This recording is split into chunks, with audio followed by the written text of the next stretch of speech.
India போகிறதுக்கு முன்னாடி நம்ம திரும்ப தாய்லாந்து வர்றதுக்கு ரீஎன்ட்ரி பர்மிட் போடுவோம். அது வந்து பார்த்திங்கன்னா எப்போவுமே பேங்காக் ஏர்போர்ட்டில் தான் பண்ணுவோம். ஒரு டைம் இதை பண்ணுறதுக்காகவே ஃப்ளைட்டை விடுற மாதிரி ஆயிடுச்சு.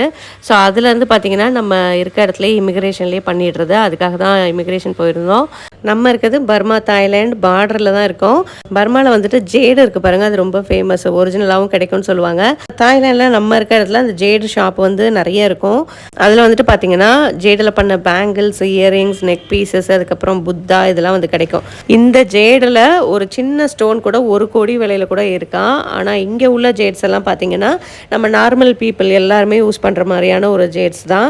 ராசி இதெல்லாம் பார்த்து யூஸ் பண்ணுற மாதிரி கிடையாது, எல்லாருமே யூஸ் பண்ணலாம் அப்படின்னு சொன்னாங்க. கிரானைட்டில் ஒரு பிரேஸ்லெட் இருந்துச்சு, அதை கையில் எடுக்கும்போது பார்த்தீங்கன்னா நல்லா சில்லுன்னு இருந்தது.